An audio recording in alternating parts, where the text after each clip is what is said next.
Director agriculture extension. मेरे ख्याल में आप सब लोग फ्रेश हैं, पहली दफ़ा लाइसेंस बना रहे हैं या पहले भी आप काम करते हैं? फ्रेश हैं सारे? ज़्यादा लोग फ्रेश हैं, बाकी कोई रिन्यूअल भी कर रहे हैं, पहले से काम नहीं कर रहे हैं। ठीक है। आपने मेरा ख्याल है 2-3 हफ्ते या 4 हफ्ते आपने ट्रेनिंग किया है यहाँ की पेस्टिसाइड की, पेस्टिसाइड का लाइसेंस लेने के लिए आए हैं। तो बहुत सारे लोगों को थोड़ी सी कि फर्टिलाइजर और पेस्टिसाइड के अंदर क्या फ़र्क है और इसके आपको कौन से प्रॉब्लम हो सकते हैं मुस्तकबिल में और कौन से फ़ायदे हो सकते हैं, ये मैं थोड़ा सा आपको बताऊँगा। ये हमारे जो डिपार्टमेंट है ना, है तो सारा एग्रीकल्चर डिपार्टमेंट, लेकिन हमारे 2 विंग्स हैं। एक है पेस्टिसाइड प्लांट प्रोटेक्शन जिनके हेड जो डिस्ट्रिक्ट सुपरवाइजर हैं तो दूसरा है एक्सटेंशन डिपार्टमेंट, एग्रीकल्चर एक्सटेंशन। हमारा इनसे काम थोड़ा सा मुख्तलिफ है। हम एक तो जिम्मेदारों को लेटेस्ट टेक्नोलॉजी देते हैं और दूसरा जिस तरह के ये पेस्टिसाइड को कंट्रोल करते हैं तो फर्टिलाइजर को कंट्रोल करने का काम हमारे पास होता है। ठीक है, बैठने प्लीज आप। तो पेस्टिसाइड का जो ऑर्डिनेंस है उसके मतलब सिपा साहब ने आपको सारी इन्फॉर्मेशन दी, लेकिन एक बात याद रखें कि जो भी पेस्टिसाइड का काम करते हैं, आप जिस भी कंपनी के साथ काम करते हैं उस कंपनी के पास सिर्फ पेस्टिसाइड नहीं होते, उनके पास बहुत सारे ज़रूरी टॉनिक होते हैं। ठीक है, टॉनिक कहते हैं कि जिनमें माइक्रो न्यूट्रिएंट होते हैं, जैसे जिंक है, बोरॉन है, कॉपर है, मैंगनीज है। ऐसे प्रोडक्ट लोग आपको वही कंपनी आपको देगी, तो उसका जो कंट्रोल है ना वो हमारे पास है। ठीक है ना, लिहाजा आप लोगों ने ये करना है कि जो भी, अगर तो आपने पेस्टिसाइड का लाइसेंस लिया है तो आप सिर्फ और सिर्फ पेस्टिसाइड का काम करें। फर्टिलाइजर टॉनिक आप ना बेचें, ना कोई फर्टिलाइजर रखें। अगर आपने फर्टिलाइजर टॉनिक बेचने हैं या कोई साथ छोटा मोटा काम फर्टिलाइजर का करना है तो उसका आसान तरीका यह है कि आप फर्टिलाइजर का भी लाइसेंस बनवा लें।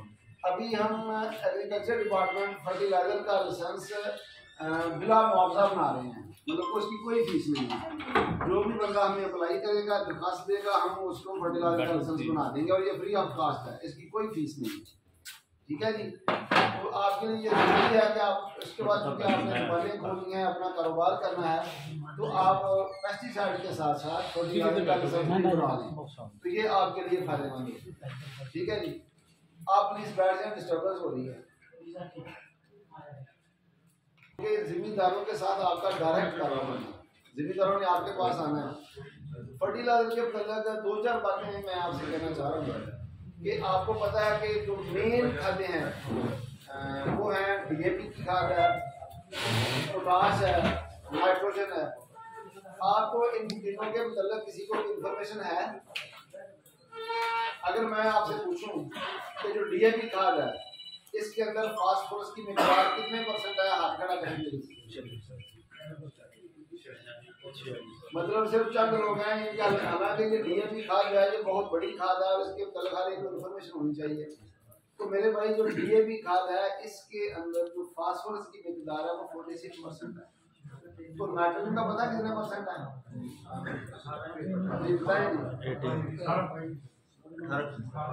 18%। जिनका ख्याल है 22% है वो कौन है जी? हर DAP के अंदर जो नाइट्रोजन की मिकदार है वो 18% होती है।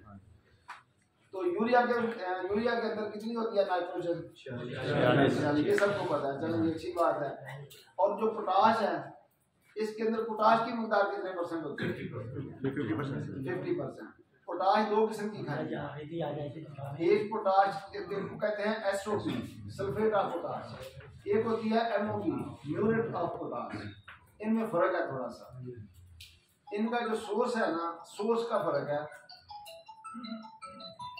ये बंद कर दें, भी होती है उसमें पोटाश की मिकदार जो है 50% होती है, 50%। MOP होती है उसमें पोटाश की मिकदार 60% होती है। लेकिन 60% वाली जो पोटाश है वो सस्ती है और SOP जो है 50% वाली वो महंगी है। इसकी क्या वजह है, आपको किसी को पता है?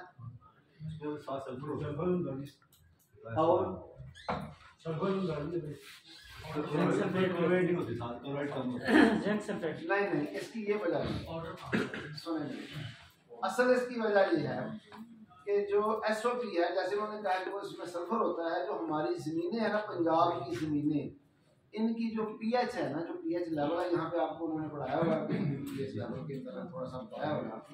तो हमारी जो ज़मीनों की pH है वो तकरीबन 8 से ज़्यादा है। जो न्यूट्रल pH होती है वो 7.5 होती है, 7 होती है, और जो हमारी ज़मीनें हैं उनकी pH 8 से ज़्यादा है। लिहाजा जो SOP है वो यहाँ पे फ़ायदेमंद है। जो MOP है वो क्या करती है कि वो जो ज़मीन की pH है वो और बढ़ा देती है, ठीक है जी, जिसकी वजह से वो हमारी ज़मीनों को फ़ायदे के बजाय नुकसान देती है। लिहाजा आपने खुद भी और ज़िम्मेदारों को ये गाइड करना है कि आप SOP का इस्तेमाल करें, ना सिर्फ MOP। ये सारी बात ही प्रकाश है कि जी वो SOP है, SOP है जो आ रही है ना, वो SOP है।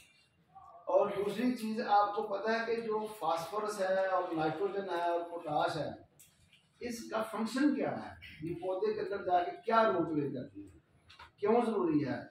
एक यूरिया खाद है वो 4000 की मिल जाती है, 4500 की मिल जाती है, DAP है वो 13,500 रुपये की मिलती है। तो इनमें फ़र्क तो उसमें कुछ ना कुछ होगा, क्योंकि ज़मींदार ज़्यादा पैसे खर्च करता है। तो आपको किसी को अंदाज़ा है कि जो फास्फोरस है वो पौधे के अंदर क्या रोल प्ले करती है? अगर किसी को आइडिया तो मुझे हाथ खड़ा करें ताकि मैं उसके मुताबिक आपको बताऊँ। आप बताओ। अच्छा, तो सारे जड़ बनानी है कि मेन पौधे बनानी है जी जी जड़ बनानी है जी जी भाई ने बताया कि इसकी जड़ की ग्रोथ होती है, बिल्कुल ठीक बताया उन्होंने। जो फास्फोरस खाद है ना, इसके 2-4 जो मेन पॉइंट है उन्हें सुन लें। ये सबसे बड़ी खाद है और मेन खाद है, ठीक है जी, बिल्कुल उन्होंने सही कहा कि ये ज़मीन को नरम करती है, बुरबुरा करती है, और इससे जो रूट है, जो जड़ है, उसकी ग्रोथ ज़्यादा होती है। अगर जिस पौधे का रूट सिस्टम अच्छा होगा वो ज़मीन से ज़्यादा न्यूट्रिएंट लेगा, ठीक है ना जी। तो एक तो इसका ये फ़ायदा है। दूसरा इसका जो मेन फ़ायदा है वो ये है कि जितनी भी प्लांट की ग्रोथ है, ये मेन क्योंकि न्यूट्रिएंट है, जो बाकी सारे न्यूट्रिएंट की एफिशिएंसी इसके साथ बढ़ जाती है। और जो दाना है उसके अंदर जो भराई है, उसके अंदर मेन काम इसी का है, ठीक है ना जी। अगर फास्फोरस की डेफिशिएंसी हो जाएगी तो आप उससे पैदावार नहीं ले सकते, आपका जो ग्रेन है, जो दाना बनता है, वो श्रिंक हो जाएगा, वो ब्रीक रह जाएगा, उसके अंदर वेट नहीं होगा, ठीक है ना जी। इस वजह से ये जो फास्फोरस है ये बहुत अहम है। इसी के साथ साथ जो पोटाश है, पोटाश इससे भी अहम है।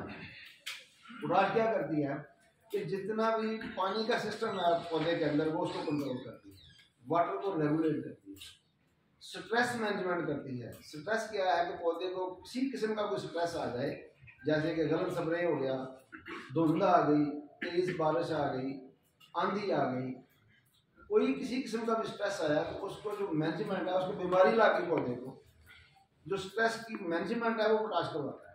ये सबसे अहम है और ये पौधे को सख्त करता है, इसका तना जो है वो सख्त हो जाता है, लॉजिंग में मतलब लॉज नहीं होती है पौधे जिसके अंदर पोटाश। और ये जो है ना ग्रेन, उसका जो वजन है ना, वो इसके साथ बिल्कुल डायरेक्टली लिंक है। जितनी अच्छी पोटाश होगी उतना जो ग्रेन है उसका वजन ज़्यादा होगा। अगर कोई ज़िम्मेदार यहाँ पे बैठा है तो उसको पता होगा कि जो लोग पोटाश का इस्तेमाल करते हैं उनका जो दानों का ढेर होता है उसका वजन ज़्यादा होता है बनिस्बत उसके जिसमें पोटाश नहीं होती, उसके दाने मोटे जी। जो यूरिया खाद है इसका काम सिर्फ उसको ज़्यादा लश ग्रीन करना है, उसको सर्कुलेट करना है और उसकी बढ़ोतरी ज़्यादा करना है। लिहाजा इसको सबसे अहम खाद ये है, इसको इसकी डेफिशिएंसी नहीं आनी चाहिए। दूसरा एक छोटी सी बात मैं और आपको बताना चाह रहा था कि आपको पता है कि एकड़ और हेक्टर में क्या फर्क है? जी सर। जी बताएं सर। जो एकड़ होता है वो 8 कनाल का होता है जी, जो हेक्टर होता है वो 2.47 एकड़ का होता है। एकड़ का होता है 8 कनाल 18 मरले का। नहीं नहीं नहीं आपने उनकी बात नहीं सुनी, जो दोबारा बताएंगे। जो एकड़ होता है वो 8 कनाल का होता है, जो हेक्टर होता है वो 2.47 एकड़ का होता है। मेरे भाई जेड़ा एकड़ है ना वो 8 कनाल का होता है, 8 कनाल 1 एकड़, ठीक है जी। जो हेक्टेयर है बहुत सारे ममालिक हैं पाकिस्तान के अंदर भी और दूसरे और ममालिक में भी, उनकी जो डिमार्केशन है ना वो हेक्टेयर के हिसाब से होती है। अक्सर जब आप लिटरेचर पढ़ेंगे ना, और ख़ास करके जब आप दवाइयाँ बेचेंगे तो जो मल्टीनेशनल कंपनी की दवाइयाँ ना, उसमें जो डोज है वो हेक्टेयर में बाद दफ़ा लिखी होती है। तो आपको इसका इल्म होना बहुत ज़रूरी है।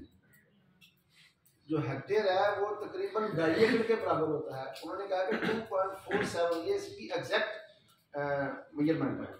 जो 2.5 एकड़ होते हैं ना वो 1 हेक्टेयर होता है। 2.5 किले तकरीबन 20 कनाल का है। ठीक है, इसकी आपको इंफॉर्मेशन होनी चाहिए। इसके अलावा आपको डिस्ट्रिक्ट शिवपुरा के मतलब थोड़ी सी मैं इंफॉर्मेशन देना चाह रहा था। ये जो डिस्ट्रिक्ट शिवपुरा है ना जी, ये क्रॉपिंग पैटर्न के अंदर जो 2 मेन क्रॉप्स इसमें होती है। एक होती है राइस, एक है व्हीट। गंदम और चावल की जो फसलें हैं ना, ये इसकी मेन क्रॉप्स हैं। हमारा जो कल्टीवेटेड एरिया है ना डिस्ट्रिक्ट शिवपुरा का, वो तकरीबन 7.5 लाख एकड़ है। और इसमें जो 2 क्रॉप हैं, जब उनका सीज़न होता है ये तकरीबन 5.5 से 6 लाख एकड़ पर सिर्फ एक ही फसल लगती है। राइस लग जाए या दूध लग जाए, बाकी छोटी छोटी फसलें होती हैं जैसे फॉडर क्रॉप्स हैं, वेजिटेबल्स हैं और बागात हैं। तो आपको आप सारे लोग डिस्ट्रिक्ट शिवपुरा से तल्लुक़ रखते हैं, कुछ स्पेशलिटी बताएंगे कि कौन सी क्रॉप ऐसी है जो सिर्फ शिवपुरा में होती है, बाकी शायद पंजाब में कहीं नहीं होती।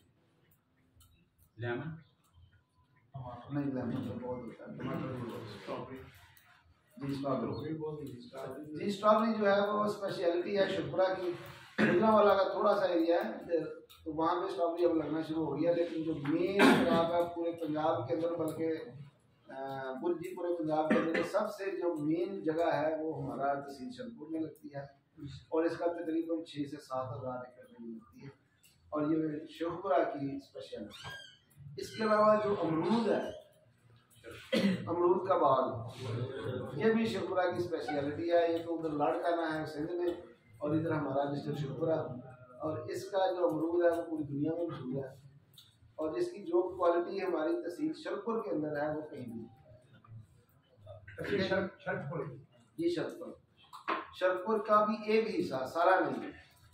शलपुर की जो दरिया के साथ वाली बेल्ट है ना, जहाँ पे कभी दरिया बह के चला गया है, वो डीप सॉइल्स हैं, डीप सॉइल्स, यानी कि उनके अंदर वो सख्त पैन या वो जैसे कड़ कहते हैं वो नहीं। वो दरिया की ज़मीन है, वो बल वाली ज़मीन है, उसके अंदर बाग की बहुत अच्छी ग्रोथ होती है और उसका जायके का कोई सानी नहीं है। मेरी तकरीबन 8 साल समझ रही है शलपुर में और मैंने इसका बड़ा डीपली मुशाहिदा किया कि वाकई वो जो अमरूद है शलपुर वाला, उसकी क्वालिटी का कहीं भी नहीं है। ठीक है जी, अभी मेरी तरफ से मतलब मैं आपको टेस्ट बोला अपनी तरफ से कि आपका अभी टेस्ट होने वाला है तो आप इसमें अच्छा परफॉर्म करेंगे और आपको लाइसेंस लेंगे। जैसे मैंने अभी आपसे पहले कहा कि आप इसके साथ फर्टिलाइजर का लाइसेंस कर लें, जो हमारे ऑफिस है, ये हमारा जो हर असिस्टेंट डायरेक्टर का ऑफिस है ना, हमारा सेटअप है पूरे 5 तहसीलों में। हर तहसील के अंदर हमारा असिस्टेंट डायरेक्टर का एक ऑफिस है। वहाँ पे आप अपनी दरखास्त दे दें, वो आपको बता देंगे कि कौन कौन से डॉक्यूमेंट चाहिए। एक आपको मैट्रिक की की कापी चाहिए, आपका ID कार्ड की कापी चाहिए, जहाँ पे आपने दुकान रखनी है वो दुकान का जैसे इनका है मस्जिद की अनुसार वो आपने देना है। एक आपकी तस्वीर साथ देनी। इनका पेस्टिसाइड का लाइसेंस आपको कीमतन बनाना पड़ना है, हम आपको फ्री बना दें, इसकी कोई फीस नहीं। ठीक है जी, तो आपके लिए ज़रूरी है कि कल को आपको किसी प्रॉब्लम ना आए, क्योंकि आपने टॉनिक तो बेचने ही बेचने हैं। कई लोग हैं जो खाद का मिसाल रख लेते हैं, तो आप इसका लाइसेंस अभी बनाने से पहले कि गवर्नमेंट इसमें कोई फीस लागू करे। ठीक है ना, पहले हम 1 साल का बना के देंगे आपको, तो उसके बाद वही कंटिन्यू करें। बहुत शुक्रिया सवाल सर जी। कौन से मामले जो जमीन की pH लेवल को बढ़ाते हैं? जी, भाई ने जो सवाल किया कौन से अवामल हैं जो सॉइल की pH को बढ़ाते हैं।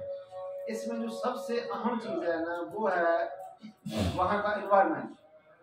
जैसे कि हमारा जो इन्वायरमेंट है ना पंजाब का, इसमें गर्मी बहुत ज़्यादा, सूरज ज़्यादा चमकता है। हमारा जो जून जुलाई अगस्त और मई में के अंदर जो हमारा टेम्परेचर है 40 से क्रॉस कर जाता है। जब टेम्परेचर ज़्यादा हो जाता है तो जो हमारी ज़मीनें हैं ना उनके अंदर जो ऑर्गेनिक मैटर है, ऑर्गेनिक मैटर समझते हैं आप, ज़मीन के अंदर जो ऑर्गेनिक मैटर है वो हाई टेम्परेचर की वजह से उसकी बर्निंग हो जाती है, तो जल जाता है। ठीक है ना, बहुत सारे आपने ज़मींदार जो समझदार ज़मींदार हैं, बुजुर्ग लोग, वो कहते हैं कि गर्मियों के अंदर जमीन को हल चला के खाली नहीं छोड़ना चाहिए। क्यों कहते हैं कि उसका ऑर्गेनिक मैटर की बनी हो जाती है, उसको सुखा देते हैं, उसको पानी लगा के रखें, मॉइस्ट रखें, ठीक है ना। ये इसकी मेन वजह है एनवायरनमेंट, ठीक है जी। यहाँ पे पीएच का लेवल ज़्यादा होना ही होना चाहिए हमारा यहाँ पे गर्मी जो है। दूसरी वजह जो जैसे कि मैंने कहा कि ऑर्गेनिक मैटर की बर्निंग हो जाती है, हमारी ज़मीनों में ऑर्गेनिक मैटर है ही कम, इसका कम अज़ कम 0.5% होना चाहिए हर ज़मीन के अंदर, ये ज़रूरी है। लेकिन हमारी जो बहुत अच्छे ज़मींदार हैं उनकी ज़मीनों में शायद ये हो, लेकिन बाकी ज़मीनों में ये इसकी मकदार है 0.5% से कम है।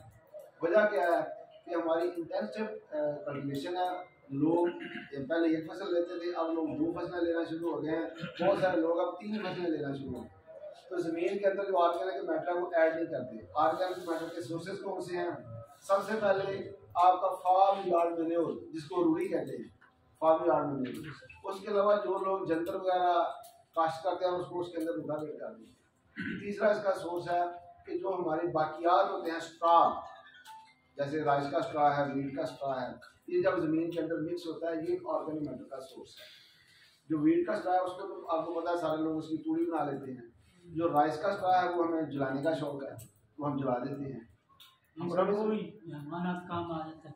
जी, पराली के तौर पर कुछ लोग उसको इस्तेमाल कर लेते हैं, लेकिन उसका जो मुड है ना, तकरीबन 1 फुट का होता है, 1.5 फुट का होता है। उसको तकरीबन जब से वो ज़मीन के अंदर रूटावेट होना शुरू है, हमारी ज़मीनें इम्प्रूव हो रही हैं। आपने देखा होगा, ऑब्जर्वेशन की होगी, जब से रूटावेटर और डिस्क हैरो आया, ये जो है स्ट्रा जो है इसका राइस का, इसके अंदर जो चॉप होता है ज़मीन के अंदर, तो उससे ऑर्गेनिक मैटर बढ़ता है। ये 2 चीज़ें मैंने आपको बताई हैं, एक हाई टेम्परेचर और दूसरा जो ऑर्गेनिक मैटर है वो लो है। ये 2 चीज़ें इम्प्रूव कर लें, वो तो हमारे बस की बात नहीं है। सूरज का चमकना, ऑर्गेनिक मैटर हमारे पास की बात है।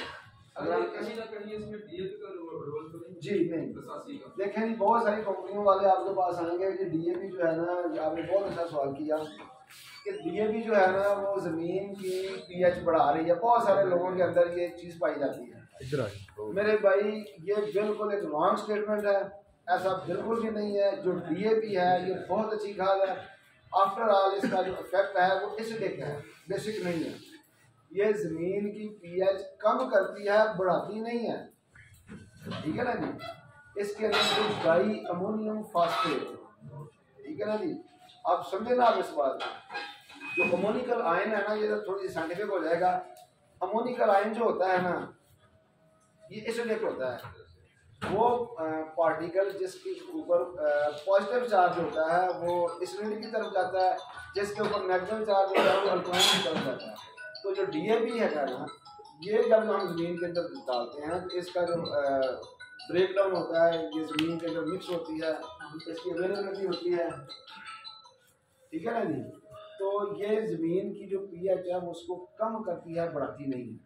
अगर कोई बंदा आपको ये बात कहे कि जी डीएपी पीएच बढ़ाती है, तो उसको आपने मेरे पास ले आना या मेरा रेफरेंस ले देना कि डीडी एग्रीकल्चर ये बात कह रहे थे, उसको मैं फिर बताऊँगा ये कैसे है। ये जो कंपनीज वाले हैं ये अक्सर जो नॉन टेक्निकल होते हैं, ये इनका इल्म इतना ज़्यादा नहीं होता, वो इसलिए लोगों को ये मुख्तलिफ टॉनिक्स पे लगाने के लिए तो कहते हैं कि डीएपी का इस्तेमाल नहीं करना, बल्कि आप ये हमारा टॉनिक है, ये टॉनिक है, ये जनाब 1 लीटर की बोतल है, ये 5 kg का हमारे पास है, ये ह्यूमिक एसिड है, ये फलां है, ये फलां है। ह्यूमिक एसिड क्या है? वो जस्ट एक तेज़ाब है। जब आप ज़मीन में डालते हैं तो थोड़ा सा ज़मीन की पीएच को ज़रा सा डाउन करता है, जो ज़मीन के अंदर न्यूट्रिएंट्स होते हैं वो अवेलेबल हो जाते हैं। यानी कि जो ज़मीन का ख़जाना है ना वो फौरी तौर पे अवेलेबल हो जाता है, और लेकिन वो बड़ा आर्जी होता है, उसके बाद ज़मीन के अंदर उसकी कमी हो जाती है।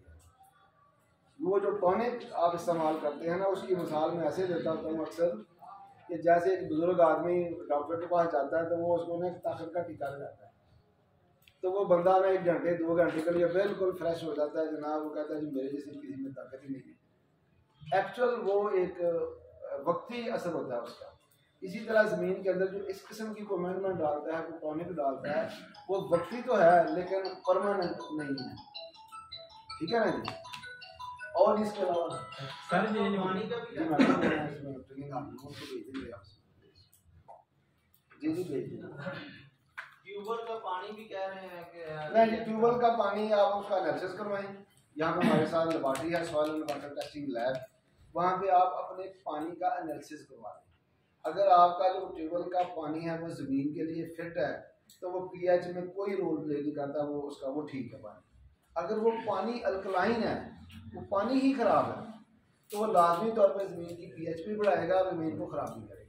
ज़मीन का भी सारा टेस्ट करवा लें, पानी का जी, ज़मीन का भी टेस्ट करवाएं, पानी का भी टेस्ट वो करवाएं। सब कहते हैं 600-700 फुट पे जाके पानी ठीक है। नहीं, ये ज़रूरी नहीं है, हर जगह पे ऐसा नहीं है। हमारी तकरीबन जो डिस्ट्रिक्ट शुक्रा है ना, इसके अंदर 40 से 50% जो हमारी ज़मीनें हैं उनका पानी बिल्कुल ठीक है। और बहुत सारी ऐसी जगह हैं जहाँ पे जो ऊपर वाला पानी है ना वो अनफिट है, तो वहाँ पे जब हम डीप जाएंगे तो हो सकता है नीचे 400 फुट पे, 500 फुट पे, 600 फुट में पानी बिल्कुल ठीक आ जाए। तो इसका तरीका क्या है कि हमारे पास एक डिपार्टमेंट है एग्रीकल्चर इंजीनियरिंग, उनके पास एक इंस्ट्रूमेंट है, वो लगा के वो बता देते हैं कि कितनी गहराई पर पानी फिट है या अनफिट है। तो वो बोर करवाने से पहले, खर्चा करने से पहले आप उनसे उसका एनालिसिस करवा लें। सर ये पैचेस में भी खराब हो सकता है? जी, पैचेस में भी खराब। ये भी हो सकता है कि यहाँ 2 एकड़ में पानी नीचे अनफिट है तो तकरीबन 4-5 एकड़ साइड पे हो जाए तो मान लो पानी फिट है।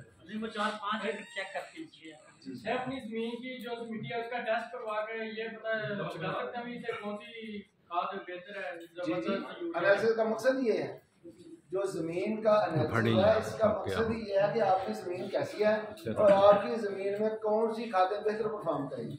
इसका एनालिसिस का मेन मकसद ये है। सर पहले तो एक ही लाइसेंस हुआ करता था ना पेस्टिसाइड का, जी, फर्टिलाइजर का भी लोग करते थे, सीड का भी करते थे। जी, फिर ये हुआ कि सीड का अलग हो गया, जी, पेस्टिसाइड का अलग हो जी। गया, अब आप तेरा फर्टिलाइजर का लगता है। जी, yes, तो ऐसा तो नहीं है कल को कहें फंजीसाइड और कर लें, इंसेक्टिसाइड और कर लें, ऐसा तो नहीं है। ये गवर्नमेंट का मतलब है। नहीं, इस तरह से है कि पहले लाइसेंस जो फर्टिलाइजर का लाइसेंस शुरू से है, लेकिन जो हम एग्रीकल्चर एक्सटेंशन वाले लोग हैं, हम जो डीलर हजरात थे उनको कुछ नहीं कहते कि चलें यार लोगों की खिदमत ही कर रहे हैं ना, फर्टिलाइजर बेच रहा है, कौन सा आपकी खिदमत बेच रहा है, तो कोई बात नहीं। लेकिन अब तकरीबन 2-3 साल से गवर्नमेंट ने कहा कि नहीं जी सेटअप के अंदर लेके आए इन सब का लाइसेंस बना। अब सीड का लाइसेंस भी आपने लेना है। आपने इनके सीड की बात से मुझे याद आ गया, जिन लोगों ने सीड का लाइसेंस नहीं बनवाया या वो सीड का कारोबार करना चाहते हैं अपनी दुकान में, उन्होंने सीड रखना है उसका भी लाइसेंस लेना है, वरना आपके खिलाफ कार्रवाई वो भी इधर से आपसे लेना जी। उसका तरीका ये है कि जो है ना सीड सर्टिफिकेशन वाले वो ट्रेनिंग देते हैं, जैसे पेस्टिसाइड वाले आपको ट्रेनिंग देंगे, वो 1 हफ्ते की ट्रेनिंग है, वो आपने ट्रेनिंग करनी है, उसके बाद वो ट्रेनिंग सर्टिफिकेट के साथ हमें अप्लाई करें तो हम उसका लाइसेंस आपको फर्टिलाइजर का और सीड का लाइसेंस हमने बनाना है, पेस्टिसाइड का लाइसेंस प्लांट प्रोटेक्शन जी। इसके अलावा कुछ सवाल?